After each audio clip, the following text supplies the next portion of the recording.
नमस्कार। मैं आप सभी को स्वागत करता हूँ आपके चैनल स्पेशल एजुकेटर भारत में। ठीक है, आज हम क्लास 3 करेंगे। ईवीएस का पर्यावरण सीटेट की तैयारी करते हैं और टारगेट हमारा है, ध्यान रखिएगा, हमारा जो टारगेट है 30 का, 30 में से 30 लाने का। और इम्पोर्टेंट क्वेश्चन बताया जाएगा आपको, जो इसमें इम्पोर्टेंट की होते हैं, उसके रामबाण की पॉइंट है हमारे। आप एक बार पढ़ेंगे, कंफर्म है आपको याद हो जाएगा। और एक बात ध्यान रखिएगा, और बिल्कुल एज इट इज ऐसी में से क्वेश्चन बनते हैं जो मैं आपको करा रहा हूँ। मेरे जितने भी क्लासेस अभी हुए हैं, आप उसको अगर नहीं देखे हैं तो प्ले लिस्ट में जाकर चेक कीजिएगा, उसको देखिएगा। ठीक है, और लाइक शेयर आप करते रहिए, क्योंकि आप वीडियो देखते समय लाइक शेयर नहीं करते, भूल जाते हैं। तो ज़्यादा से ज़्यादा इसको सब्सक्राइब कीजिए और लाइक शेयर करते रहिए, जिससे क्या होगा कि जो आपके साथ ही है उसको भी ये वीडियो का लाभ मिल सके।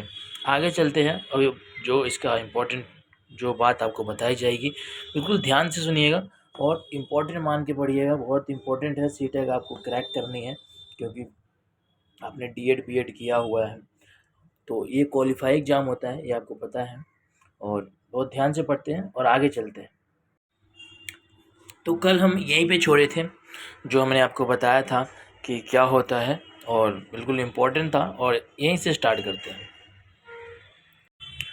तो हमने कल पढ़ा था गरम मसाले के बारे में। आपको पता है कि गरम मसाला जो है कहाँ पे पाई जाती है, ज़्यादातर जो होता है वो केरल में पाई जाती है। जो भी बड़ी इलायची, छोटी इलायची, काली मिर्च, ये सब जो होता है केरल में पाया जाता है। इसके आगे आज हम पढ़ेंगे, इसके बारे में ध्यान देते हैं पढ़ते हुए। तो यहाँ पे जो लिखा हुआ है जो कमांडो होते हैं, ठीक है, कमांडो नौसेना, भारतीय सेना के बारे में आज पढ़ेंगे हम। लेफ्टिनेंट कमांडो, ठीक है, वहीदा प्रिंस। ये वहीदा प्रिंस प्रिज्म है, भारतीय नौसेना के एक डॉक्टर थे। ठीक है, ध्यान रखिए, इसके बारे में क्वेश्चन जरूर पूछता है कि हमारा बताइए कि वहीदा प्रिज्म भारतीय नौसेना में क्या थी। तो ये डॉक्टर थे, ध्यान रखिएगा आप। तो लेफ्टिनेंट थी, लेफ्टिनेंट कर्नल कमांडो के तौर पे ये परेड के नेतृत्व संभाली थी, पहली भारतीय महिला बनी थी ये जो महिला थी लेफ्टिनेंट थी। ठीक है, ये कमांड संभाली थी, पहली बार भारतीय महिला की कमांड संभाली गई थी। और इसी में वहीदा प्रिंस जम्मू कश्मीर के कन्नौजी ज़िले में थनकी, जो एक वहाँ का ज़िला था, और थनकी में से है ये महिला, जम्मू कश्मीर की थी ये, ध्यान रखिएगा आप। जो ये वहीदा, जो हमारी वहीदा प्रिंसम जम्मू कश्मीर में कन्नौज ज़िले के थनरी से आती है महिला। बहुत बहादुर थी और बहुत निडर भी थी। परेड में कुल आदेश की संख्या, देखो आदेशों की संख्या समझ लेते हैं। जो परेड में होती है 36 होते हैं। परेडों की संख्या, जो परेड होता है, जो मार्च होते हैं, मार्च कराया जाता है परेड, उसको बोलते हैं। तो इसमें 36 सदस्यों की संख्या होती है, ध्यान रखिएगा आप। 36 जब होता है, इसी में आगे चलते हैं पढ़ते हुए।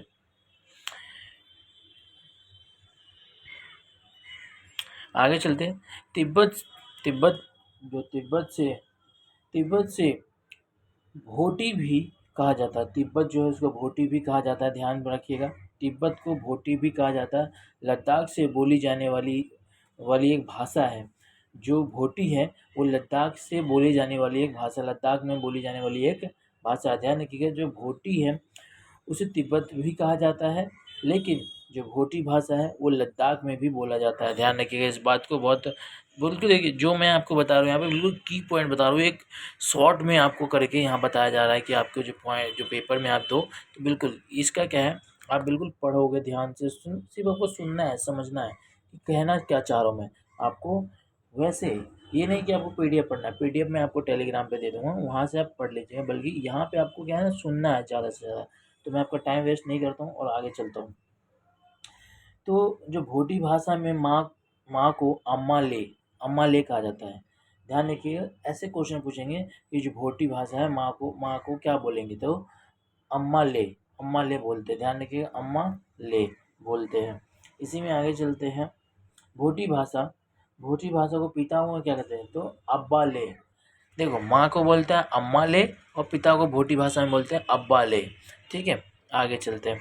इसमें बहुत इंपॉर्टेंट है, ये ध्यान रखिएगा। रेशम की कढ़ाई अपनी मादा कीड़ा, जो मादा कीड़ा होती है वो रेशम की कढ़ाई की उनकी गंध को कई किलोमीटर दूर ही भाप ढूंढ लेती है। जो रेशम कीड़ा होता है ना, अपनी गंध कीड़ा जो जैसे छोट छोट दूसरे कीड़ा को कई किलोमीटर से दूर से ही पहचान लेता है कि वहाँ पे है, क्योंकि उनके अंदर एक गंध पाई जाती है जो वही सूंघते हैं और वही समझते हैं, वही महसूस कर पाते हैं। रेशम कीड़ा के बारे में ज़रूर पूछेगा, क्योंकि मैंने जब एक पेपर दिया था तो उसमें रेशम कीड़ा के बारे में पूछा गया था कि रेशम कीड़ा अपनी मादा कीड़ा को अपनी गंध से ही पहचानती है, और कितना भी कई किलोमीटर दूर भी रहेगा ना तो वो ढूंढ लेता है। ठीक है, अपनी मादा कीड़ा, अपनी मम्मी को, माता को, जो छोटा बच्चा होता है ना कीड़ा में, वो भी। ठीक है, चोटियाँ पे चलते समय जमीन पर कुछ ऐसा पदार्थ छोड़ती है जिससे सूंघ सूंघ कर पीछे आने वाली चींटियाँ को रास्ता मिलता है। देखिए, अब चिट्टी के बारे में बताया गया। चिट्टी चिट्टी देखा होगा, जब चिट्टी चलता है ना तो वो गंध छोड़ती रहती है पीछे पीछे, कि बाकी जो चींटियाँ है उसको पता चलता रहे, और फिर वो छोड़ती रहती है। तो उसके गंध से सारी चींटियाँ एक लाइन में चलती है। आपने देखा होगा कई बार एक लाइन में सारी चींटियाँ चलती है, तो वो यही कारण है, उनके उनके द्वारा कुछ गंध छोड़ा जाता है जो वो चींटियाँ ही सूंघ के और उनके पीछे पीछे चलती है। ध्यान रखिएगा, बहुत इंपॉर्टेंट क्वेश्चन बनती है, चींटियों के बारे में कई बार क्वेश्चन पूछा गया है। ठीक है, वो अपना रास्ता ढूंढते चलती है। ठीक है, आगे चलते हैं। जो मच्छर हमारे शरीर की गंध, खास करके पैरों के तलवे की, जो हमारे शरीर की गर्मी होती है ना, वो हमारे शरीर की गर्मी को ढूंढती रहती है। मच्छर हमारे शरीर की गर्मी को ढूंढती है, जिसके कारण वो तलवों में ज़्यादा गर्मी होता है हमारे, तो ज़्यादा देखते पैरों में ज़्यादा मच्छर लगता है। तो इसका कारण यही है कि मच्छर हमारे शरीर के गंध, खासकर पैरों के तलवे को, हमारे शरीर की गर्मी को हमें ढूंढता रहता है। ध्यान रखिएगा, जो मच्छर होता है वो हमारे गर्मी को ढूंढता रहता है, ध्यान रखिए। आगे चलते हैं, इसमें पढ़ते हैं। सड़क पर कुत्तों का भी अपनी जगह बटी होती है। हाँ जी, बिल्कुल सही बात है। जो कुत्ते होते हैं उसके अपने रास्ते बटे होते हैं। देखते नहीं, आप अपने आस पड़ोस भी देखे होंगे, कुछ कुत्ते होते हैं जो आपके गली के पूरा वो तैनात रखते कि इस गली में दूसरा कुत्ता आएगा तो उससे लड़ाई कर बैठते। तो इन कुत्तों में भी भाषा संप्रेषण चलती है, तो ध्यान रखिए, इनकी भी अपनी जगह बटी होती है। दूसरे इलाके में कोई और कुत्ता नहीं जा सकता। लेकिन इन कुत्तों को जो होता है, ये कैसे पहचानते हैं कहीं जब जाते हैं, तो ये देखते हो गया मल मूत्र के द्वारा ये जाते हैं। जब इस कुत्ते को आप ले जाओगे ना कहीं, तो ये मतलब मल मूत्र छोड़ छोड़ के आप जाते हैं, समझते होंगे आप मल मूत्र, तो उसको कर करके हर थोड़ी सी दूरी पे ये रखते हैं, क्योंकि आते हुए ये समझ सके कि हम इस रास्ते से आए हुए हैं। वो इसलिए करते हैं कि वो रास्ते को भूले ना, पहचान सके कि हम इस रास्ते पे आए हुए हैं, क्योंकि अपने मल मूत्र को वही समझ सकते हैं। ऐसे कुत्ते अपने रास्ते को तैनात रखते हैं आगे। जैसे हमें इतने सारे रंगों दिखाई देता है, ध्यान रखिए, जितना मानव मनुष्य को रंग दिखाई देता है उतना जानवरों को रंग दिखाई नहीं देता। जानवरों को ज़्यादा से ज़्यादा ब्लैक एंड वाइट और थोड़ा बोड़ा, और ध्यान रखिए, उल्लू को जो रात में दिखता है उसको तो कुछ दिखाई नहीं देता, उसको कोई कलर ही नहीं, उसको एक ही कलर है, बस ब्लैक एंड वाइट। ध्यान रखिएगा, मानव शरीर में ही ज़्यादा कलर दिखाई देता है, इसके बात को आप ध्यान रखिएगा। जानवरों को उतना कलर नहीं दिखाई देता। आमतौर पर लिखा हुआ, आमतौर पर माना जाता है कि दिन में जागने वाले जानवर कुछ रंग देख पाते हैं। हाँ जी, बात सही है। देखो, आप जब दिन में हो, जैसे कुत्ता है उसको कुछ कलर समझ आता है, उसको पूरा ब्लैक एंड वाइट नहीं दिखाई देता, लेकिन उसको वो समझ जाता है कि ये कोई और कलर है, ये कोई और कलर है। तो दिन में जो जानवर है उसको थोड़ा रंग दिखाई देता है, ऐसा पता चलता है, ध्यान रखिएगा। रात में जगने वाले जानवर को तो सफ़ेद और काली ही दिखाई देता है, सीधी सिंपल बात है। रात में तो हमें तक काली ही दिखाई देने पड़ता है, क्योंकि जब वो जानवर है तो ऑटोमेटिक उनको काली और सफ़ेद ही दिखाई देता है, ध्यान रखिएगा। आगे चलते, सांप को यहाँ पूछा गया, अब सांप के बारे में देखिए, सांप से एक क्वेश्चन जरूर, मैंने जब पिछली बार पेपर दी थी तो उसमें एक सांप के क्वेश्चन आया ही था। ठीक है, सांप के बाहर कान नहीं होता, ध्यान रखिए, सांप के कान नहीं होता, वो जमीन के कंपन से महसूस कर पाता है। शरीर जो पृथ्वी पे कंपन होता है उससे वो समझ पाता है कि किधर से आवाज़ आ रहा है, किधर से व्यक्ति आ रहा है, उसके क्योंकि कान ही नहीं होता, ध्यान रखिएगा। और आगे चलते हैं पढ़ते हुए। जंगल में ऊंचे पेड़ पर बैठा लंगूर पास, देखिए लिखा हुआ है यहाँ पे, जंगल में ऊंचे पेड़ पर बैठा लंगूर पास आती मुसीबत को देख लेता है, खास करके आवाज़ें निकालता है, खास प्रकार के आवाज़ें निकालता है। देखिए जब जंगल में कोई ऊंचे पेड़ है उस पर लंगूर बैठा है, तो अगर कोई खतरा आने वाला है तो पहले ही देख कर वो खास तरीके से आवाज़ निकालता अपने साथियों को संदेश देता है। ठीक है, ध्यान रखिएगा। जैसे कोई उनको परेशानी किस चीज़ से होगा, शेर से होगा, ठीक है, शेर से होगा, चीता से होगा, क्योंकि यही सब तो खतरे होते हैं उनके लिए। तो वो अलग अलग प्रकार के आवाज़ें निकालते हैं जिससे कि हमारे साथी सतर्क हो जाए और आगे भग जाए, ध्यान रखिए। तो कुछ पक्षी अलग अलग खतरों के लिए अलग अलग आवाज़ें निकालते हैं, बिल्कुल सही बात है। जब आप देखे होंगे, कई बार देखे होंगे, तो जब भूकंप आता है तो कुत्ते आवाज़ निकालने लगते हैं, क्योंकि उनको महसूस हो जाता है, उनको पहले से ही महसूस हो जाता है, इसलिए वो आवाज़ें निकालता है, अपने साथियों को एकत्र करता है और बताता है, और हम समझ जाते हैं कि कोई खतरा आने वाला है, जिसके कारण ये संदेश हमें दे रहा है। तो हम समझ जाते हैं, जिसके कारण हम सतर्क हो जाते हैं थोड़ा से।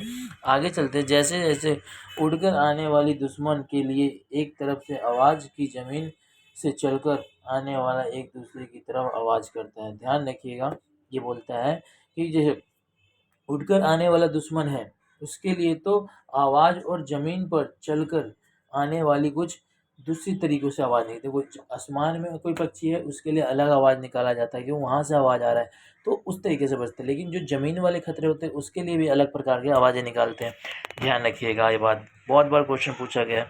और मैं एक बात बताना चाहता हूँ आपको, जब आप वीडियो देखते हैं तो सब्सक्राइब करना भूल जाते हैं, लाइक करना भूल जाते हैं और शेयर ज़रूर कीजिए, क्योंकि आपके साथी जितने भी दोस्त हैं वो भी साथ दे सकें। और इसका स्पेशल एजुकेटर को आप फॉलो कर सकते हैं, और PDF आपको मिल जाएगा टेलीग्राम पे, आप सर्च कर लीजिएगा स्पेशल एजुकेटर भारत। ठीक है, अब आगे चलते हैं। बहुत ये क्वेश्चन कई बार पूछे हैं, मैं खुद कहता हूँ ये 100% पूछा है। ये जो इसमें मैंने की पॉइंट आपको दिया है ना, एक रामबाण है, ये रामबाण, ध्यान रखिए। इस की पॉइंट को जो पूरा देख लिया क्लास, जो भी क्लास हो, 15-16 जितने भी क्लास हो मेरे, उतने अगर आपने देख लिए तो इतना कन्फर्म है कि आप ईवीएस में नहीं तो नहीं, क्वेश्चन में 20 तो लाएंगे आप। पेडागोजी है वो मैं आपको बाद में कराऊंगा। 20 तो आनी आनी है आपके, क्योंकि ऐसे ऐसे मैं क्वेश्चन इसमें क्यू पॉइंट ऐसे छाटे हैं मैंने कि आपके काम का है। आगे चलते हैं। मछलियों के खतरों की चेतावनी की एक दूसरे की बिजली करक तरंगों से होती है। देखिए, ध्यान रखिए, इनके में क्या होता है, बिजली होती है। बिजली जब कड़कती है पानी में, तब ये कंपन होता है पानी में, तो ये समझ जाते हैं कि कोई खतरा आने वाला है। तो पानियों के कंपन से मछली सतर्क हो जाता है, खतरों को, चेतावनी को अपने समझ लेता है। ध्यान रखिए। तो कुछ जानवर तूफान और भूकंपों को आने से पहले ही अजीब हरकत करने लगते हैं। जैसे मैंने आपको बताया, कुत्ते होते हैं, वो अपने पहले ही समझ जाता है कि भूकंप आने वाला है या आंधी तूफान आने वाला है, उससे पहले ही हरकत वो करने लगते हैं, चिल्लाने लगते हैं, रोने लगते हैं, जो भी प्रक्रिया होता है वो करने लगता है। तो जो लोग जंगल में रहते हैं वे जानवर के व्यवहार से समझते हैं कि जान लेते हैं कि वो किस तरीके का भूकंप आने वाला है और कुछ अनहोनी होने वाला है कि नहीं। देखिए, जो जंगल में व्यक्ति रहता है वो समझ लेता है कि जानवर को देख के समझ जाएगा कि किस प्रकार का भूकंप आने वाला है। एक बात मैं बताना चाहता हूँ आपको नॉलेज की। वो अरुणाचल प्रदेश में एक बार ऐसे ही हुआ था, जंगल में 2-3 आदिवासी रहते थे। ठीक है, तो वहाँ के पक्षी और कुत्ते ना अजीब तरीके की हरकत करने लगे, तो वहाँ के आदिवासियों ने समझ गया कि यहाँ पे कुछ होने वाला है। तो 50 किलोमीटर के अंदर में सारी जगहों को खाली किया गया था। ध्यान रखिए, बहुत बड़ा आंधी तूफान वहाँ पे आया था। तो ये सब चेतावनी होती है, समझने वाली बात होती है, समझ जाते हैं। और इसी में समझते ही है, सन 1904 में जब आई हुई सुनामी को कुछ समय पहले जानवरों की आवाज़ के व्यवहार के, जो मैंने अभी आपको बताया राम क्रिया, वो ही बताया गया है यहाँ पे, ध्यान रखिएगा। ठीक है, आगे चलते हैं। अब समझते हैं डॉल्फिन। डॉल्फिन हमारे साथ खेलती है, ध्यान रखिएगा। वो एक ऐसा मछली है जो हमारे साथ एंजॉय करती है, हम उसके साथ एंजॉय करते हैं। डॉल्फिन भी एक अलग अलग प्रकार की आवाज़ें निकालती है, ध्यान रखिएगा। आवाज़ें निकालती है, एक दूसरे से बात करती है, ध्यान रखिए। डॉल्फिन सब तरीके से बात करती है। देखिए, क्योंकि आप डॉल्फिन जब कभी देखे होंगे तो आप समझ गए होंगे कि कैसा डॉल्फिन होता है, क्योंकि आपसे मिलजुल के रहता है, वो बिल्कुल इंसानों की तरह से खेलता है आपके साथ। आगे चलते हैं। वैज्ञानिक का ये मानना है कि कई जानवर की अपनी पूरी भाषा होती है। जी बिल्कुल सही है। हर जानवर की अपनी भाषा होती है, मानव की अपनी भाषा होती है, दानव की अपनी भाषा होती है। हर एक व्यक्ति चीज़ों की अपनी अपनी भाषा होती है, ये सब अपने अपने संप्रेषण करता है, सब अपने तरीके से जीता है ज़िंदगी। ऐसा आप नहीं कह सकते कि कुत्ता नहीं बोलता, बैल नहीं बोलता, शेर नहीं बोलता, बिल्कुल बोलता है जी। अपनी सांकेतिक भाषा, जो भी भाषा हो उनकी, उस भाषा में बात करते हैं वो लोग। अब आगे चलते हैं। ये बहुत बार क्वेश्चन पूछा गया, ध्यान रखिएगा। स्टॉल भालू जैसे दिखते हैं वैसे भालू है नहीं। देखिए भालू ये एक अलग प्रकार के भालू है। ये पूरे करीब 17 घंटे तक पेड़ पे लटके रहता है, बहुत आराम करता है, मस्ती करता रहता है, बिल्कुल लटक के सोता है, लटक के ही खाता है। 1 से 2 बार नीचे ज़मीन पेड़ से उतरेगा, नहीं तो पूरे पेड़ पे लटक के रहेगा। और इसकी एक खासियत और बात है कि जिस पेड़ पे रहता है उसी पेड़ के पत्ता खाता है, और पूरे जीवन में ये 4 से 5 पेड़ के पत्ते खाते हैं, क्योंकि ये 4 से 5 पेड़ पे ही जाता है, उसके बाद इसकी मर जाता है। एक पेड़ पे कम से कम 7 साल ये अपना जीवन बिताता है, ध्यान रखिएगा। लगभग ये 40 वर्ष का इसका जीवन होता है, मुश्किल से पेड़ को घूमता रहता है।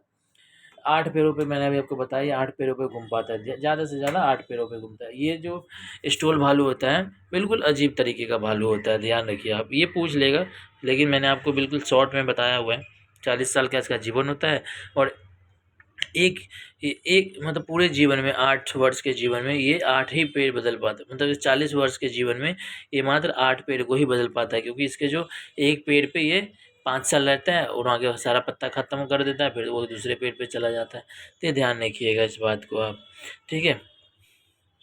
और सोच जब उतरता तभी, आपको पता है लटक के सोता है 17 घंटे, वो उतरेगा इसीलिए जब उसको सोच करना हो या कोई नीचे उतर के कोई चीज़ को देखना हो या खाना पीना हो, नहीं तो वो लटक के सोता है, लटक के सब कुछ करता है, वैसा भालू होता है, ठीक है।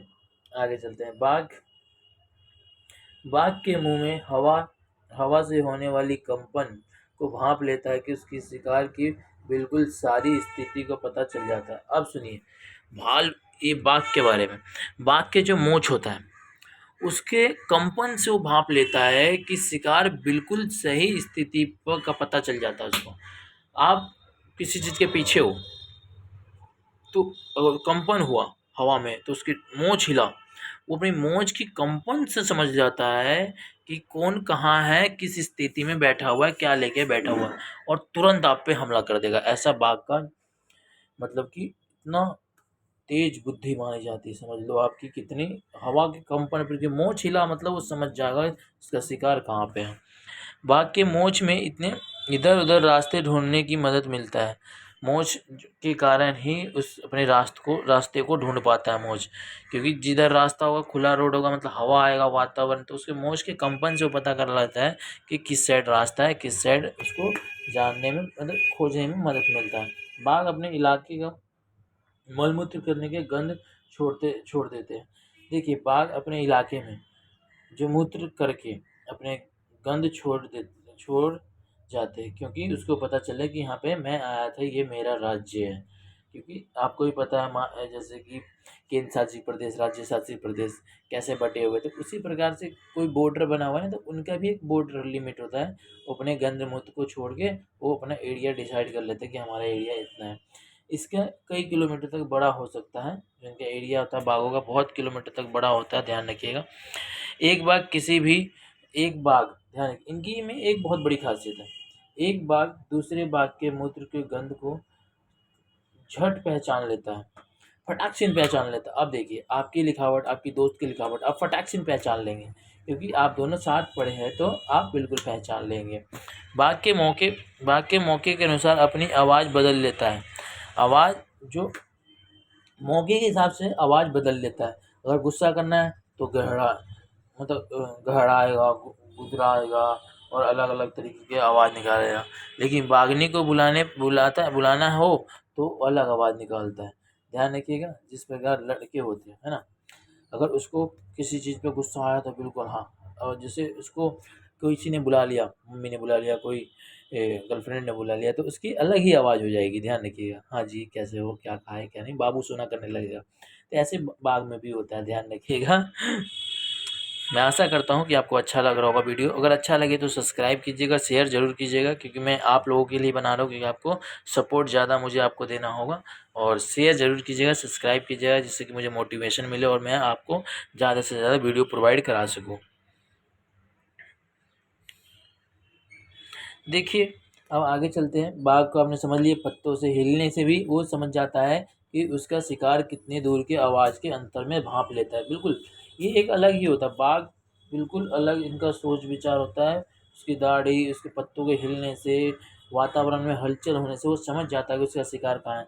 बाघ के दोनों कान बाहर की आवाज़ को इकट्ठा करने के लिए अलग अलग दिशाओं में बहुत ज़्यादा घूमता रहता है। देखते होंगे जब आपने बाघ कभी चिड़ियाघर गए होंगे तो देखे होंगे, जो बाघ होता है उस आवाज़ को कैप्चर करने के लिए अपने कान को चारों दिशा में घुमाता रहता है, दोनों कान को, कि किधर से ज़्यादा तरीके से आवाज़ आ रहा है।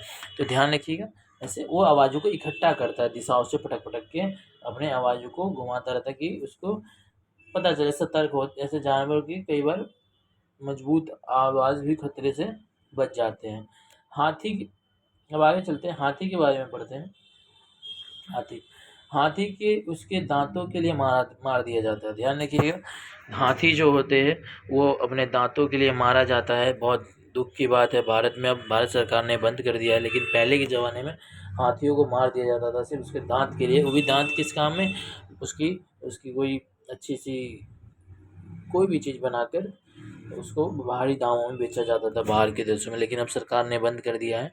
ऐसे गेंडा को सिर के लिए, जो सींग के लिए मार दिया जाता था। ध्यान रखिएगा, शेर और मगरमच्छ और जो सांप होते हैं उसके अपनी खाल के लिए मार दिया जाता था। उनकी खाल बहुत महंगी बिकती थी, क्योंकि उसकी खाल जो पहन लो तो वो आपको ठंडा नहीं लगता है, गर्म लगता है। बिल्कुल ध्यान रखिएगा। और ऐसे ही हिरन की थोड़ी थोड़ी खूबसूरती के लिए मार दिया जाता है। हिरन की जो चमड़ी होती है ना, जो उनकी कहते हैं स्किन, उसके लिए मार दिया जाता है। बहुत ये तो दुख की बात थी, लेकिन अब सरकार ने हमारी बंद कर दिया है। बहुत अच्छी काम किया है सरकार ने। हमारे देश में बाघ और अन्य जानवरों की गिनती इतनी कम हो गई है कि इसको लुप्त हो जाने की खतरा में डाल दिया है। ध्यान रखिएगा, कई जानवर तो ऐसे हैं कि लुप्त होने वाला है, गिनती के बचे हुए। ध्यान रखिएगा, तो उसको सरकार ने अब लुप्त होने की प्रकार पर बैठा हुआ है, तो इसके लिए सरकार उसको बचाया रहा है कि अच्छा प्रक्रिया मिल सके। अब आगे समझते हैं, हमारे देश की सरकार इनको बचाने के लिए बहुत सारे जंगलों को सुरक्षा दे रही है। बिल्कुल सही बात है। जैसे झारखंड में जम कॉर्बेट नेशनल पार्क में दिया गया है। ध्यान रखिएगा, झारखंड में उत्तराखंड में कौन सा है, उत्तराखंड में जिम कॉर्बेट नेशनल पार्क। ध्यान रखिएगा, पूछ लेता है। राजस्थान के जो भतरपुर जिले में है वो घना है, और इस जंगलों के जानवरों का शिकार मना है। ध्यान रखिएगा, कई ऐसे नेशनल पार्क है और कई ऐसे जंगले हैं जहाँ पे जानवरों को मारना बिल्कुल गैर कानूनी है, वहाँ पे आप मार नहीं सकते। चलते हैं आगे, पढ़ते हैं। यहाँ के लोग जानवरों और जंगलों में कोई नुकसान नहीं पहुँचा सकते। ध्यान रखिएगा, ना जंगल काट सकते हैं, ना वहाँ पे कुछ नुकसान पहुँचा सकते हैं यहाँ के लोग। ठीक है, सपेरों को भी जाना है बिल्कुल मना है। कह रखा भैया, सपेरे भी यहाँ पे कलवेड़िया कहते हैं। जो सपेरे लोग को होते हैं ना, कलवेड़िया कहते हैं। तो कलवेड़िया जो नाच दिखाते हैं ना, सांपों के द्वारा मुद्रा कमाते हैं, पैसे कमाते हैं, तो पैसे कमाते हैं ना। तो भैया हमारे देश में पाए जाने वाले सांपों को केवल 4 प्रकार की जगह, देखिए जो जहरीले सांप है वो 4 प्रकार के। ध्यान रखिए, पूछ लेता है, कई बार सीटेट में पूछा गया है कि हमारे देश में पाए जाने वाले सांप के केवल 4 प्रकार ही सांप ही जहरीले होते हैं। देखिए 4 प्रकार के जहरीले सांप होते हैं, सीधी सिंपल बात है। 4 प्रकार के कौन कौन से सांप जहरीले हैं, ध्यान से देखिएगा। वो 4 प्रकार के जो सांप है, एक तो नाग हो गया, एक हो गया करैत, एक हो गया दुवैया, एक हो गया अफाई।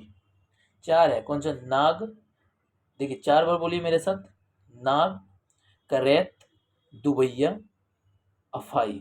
नाग, करैत, दुवैया, अफाई। आप इसको पढ़ लेंगे ऑटोमेटिक याद हो जाएगा, नाग, करैत, दुवैया, अफाई। ठीक है, और आगे चलते हैं हम। ये देखिए, इसको मैं पिक्चर दिखा देता हूँ, आपको समझ आ जाएगा एक तरीके से कि कैसा होता है। देखिए ये अफैया है, ऐसा दिखाई देता है, इसका चित्र भी मैंने लगा दिया है। और ये दुवैया है, ये अफैया है, ये दुवैया। इनकी जो जहरे होते हैं बिल्कुल खतरनाक होते हैं। एक करैत है, ये नाग है। ठीक है, ये सब आपने देख ही लिया है, और वीडियो PDF में डाल दूँ, आप पढ़ लीजिएगा। उससे पहले मैं आपको बताना चाहता हूँ कि ये हमारा स्पेशल एजुकेटर चैनल, जैसे मैं आपको बताता हूँ। और ध्यान रखिए, आप क्योंकि वीडियो देखने में भूल जाते हैं सब्सक्राइब करना और शेयर कीजिए, क्योंकि आप अपने दोस्तों को अपने ग्रुप में डालिए, आप अपने कॉलेज ग्रुप में जो आप कहें सीटेक की तैयारी कर रहे हैं उनको दीजिए, और स्पेशल एजुकेटर को फॉलो कीजिए, सब्सक्राइब कीजिए, और मोटिवेशन मिलता है इससे कि आप जो हम अपने बताना चाहते हैं वो आपको बता रहे हैं। अगर कोई समस्या हो तो आप हमारे जो इंस्टाग्राम है वो उस पर स्पेशल एजुकेटर भारत के नाम से या सुभाष मंडल के नाम से चैनल है, आप डिस्क्रिप्शन में जाके वहाँ से मुझे कमेंट कर सकते हैं, या यहीं पे आप मुझे कमेंट कर सकते हैं, मैं आपको बताने का पुनः पूरा प्रयास करता हूँ। ठीक है, अब आगे चलते हैं, थोड़ा सा पढ़ते हैं। सांप जब किसी को काटता है तो उसके दो दांत ही अंदर घलते हैं, उस जगह को दो दांत को ही होता है, उस व्यक्ति की शरीर की सारी जगह, ध्यान रखिए, शरीर की जहर ले ले जाता है। देखिए, जब कोई सांप काटता है तो दो दांत हिलाता है, उसके दो दांत में ही जहर होता है, वो जहर उसके शरीर में डाल देता है, वो व्यक्ति के शरीर में की जगह को चला जाता है उस दो दांत के जरिए। देखिए, और क्या होता है, जो जहर के असर होता है ख़त्म करने के लिए दवाई, ठीक है, सांप की जहर से ही बनाया जाता है। एक बात और यहाँ इम्पोर्टेंट है, जब सांप काट रहा है तो उसके ही जहर से दवा ही बनता है, ध्यान रखिएगा। सांप के काटने से ही जहर भी उसी के काटने से और उसी की जहर से दवा बनता है, सीरम सीरम सिरप बनता है, ध्यान रखिएगा। और आगे बढ़ते हैं, और ये दवाई सभी सरकारी अस्पतालों में केंद्रित किया गया है। ये बताया गया है भारत सरकार की तरफ से कि जो अगर किसी को सांप काटता तो ये दवा होना चाहिए, अगर नहीं है तो आप उस अस्पताल के ऊपर कंप्लेन कर सकते हैं। ठीक है, आमतौर पर हमारे पेट के अंदर तापमान लगभग 30 सेंटीग्रेड होता है, ध्यान रखिएगा। ये पूछ लेगा एक बार, 1-2 नंबर में कई बार पूछा हुआ है कि हमारे पेट के जो अंदर का तापमान है कितना होना चाहिए, तो आपको पता होना चाहिए सेंटीग्रेड 30 ग्राम सेंटीग्रेड होना चाहिए। हमारे पेट में जो पाचक रस, एसिड, जो मतलब अम्ल की तरह होता है, ध्यान रखिएगा। हमारे पेट में एसिड बनता है जो हमारे पाचन क्रिया जो हम खाते हो उसको पचाता है। ठीक है, काला हाड़ी हमारे रास्ते के जो काला हाड़ी में हमसे अधिक चावल पैदा किया जाता है। काला हाड़ी में सबसे अधिक चावल पैदा किया जाता है। एक बात ध्यान रखिएगा, ये जरूर पूछता है कि काला हाड़ी किस लिए प्रसिद्ध है, तो काला हाड़ी किस लिए प्रसिद्ध है, तो काला हाड़ी के लिए वहाँ पे चावल पैदा सबसे ज़्यादा अधिक से अधिक चावल पैदा किया जाता है। ठीक है, काला हाड़ी में फिर भी यहाँ के लोग भूखमरी का शिकार होते हैं। फिर भी यहाँ जो भूखमरी के शिकार हो जाते हैं, क्यों? क्योंकि यहाँ के जो चावल होता है वे अच्छे होते हैं, जिसके कारण इंपोर्ट कर दिया जाता है सरकारों के द्वारा। लेकिन यहाँ के लोग इतना गरीब होते हैं कि भूखमरी से मर जाते हैं, ध्यान रखिए। ठीक है, आगे चलते हैं पढ़ते हुए। अत्रेयपुरम गांव आंध्र प्रदेश में स्थित है, ध्यान रखिएगा। जो अत्रेयपुरम गांव है वो उत्तर प्रदेश में है। ठीक है, दी गई, अब यहाँ पे मैं आपको चीज़ दिखाता हूँ, दी गई है वो समझ जाइएगा। ये मैं आपको बता देता हूँ, आसान है बिल्कुल, कोई ज़्यादा दिक्कत है नहीं इसमें। दूध है, पके हुए चावल है, हरी सब्जी है और प्याज है।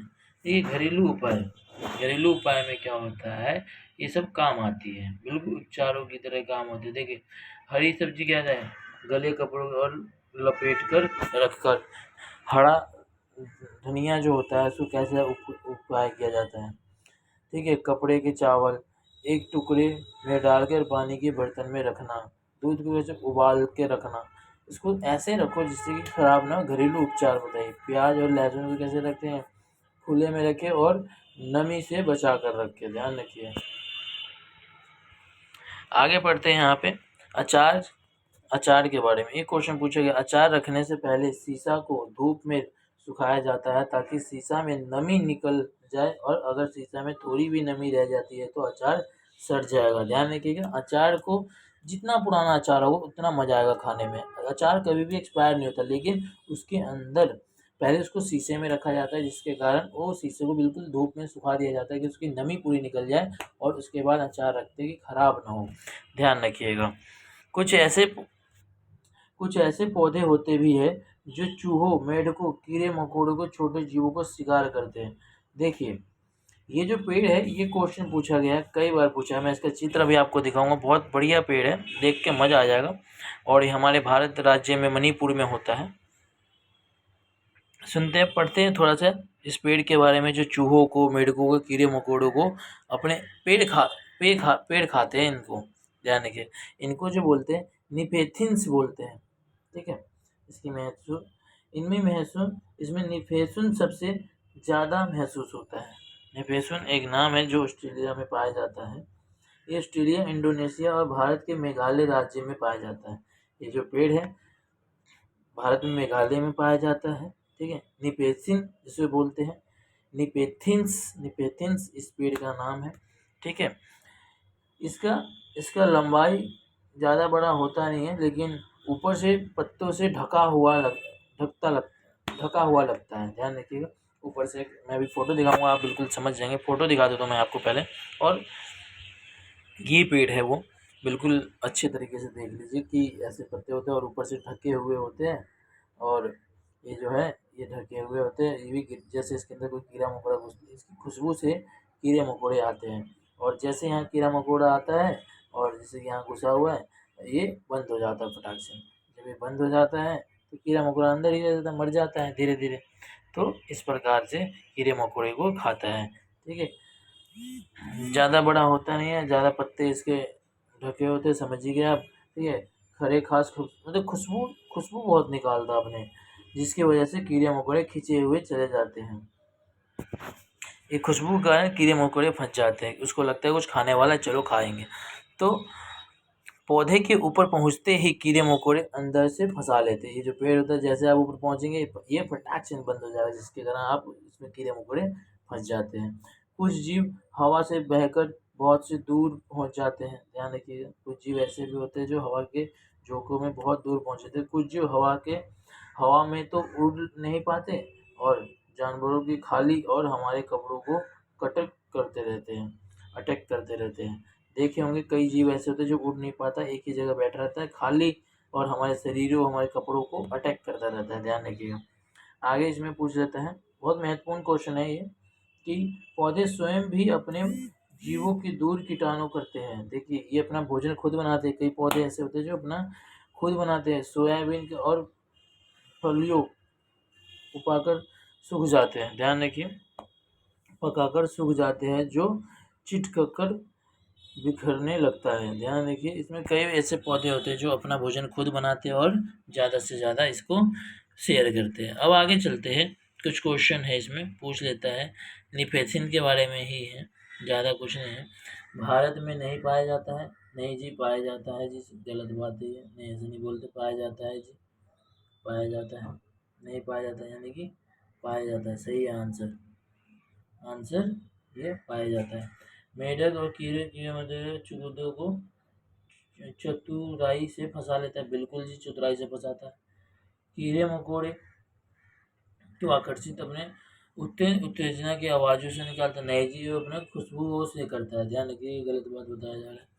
और मुंह छोटे छोटे काटने का ढका हुआ होता है। बिल्कुल सही जी, बिल्कुल सही बात है, ढका हुआ होता है, जिसके कारण ये बताया गया है। ठीक है, अब मैं आपको एक बार फिर अनुरोध करता हूँ आप लोगों से कि ये हमारी स्पेशल एजुकेटर चैनल है, जिसको आपको सब्सक्राइब करना और शेयर करना है ज़्यादा से ज़्यादा। और जितना आप इसको शेयर करेंगे, आपके दोस्तों को फ़ायदा होगा।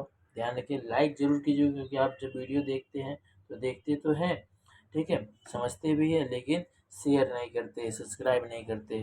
तो इसको अंगूठा के साथ आप अपना हमें सपोर्ट दीजिए। जय हिंद, जय भारत। यहाँ तक मैं आपको अगली बार आगे क्लास कराता हूँ।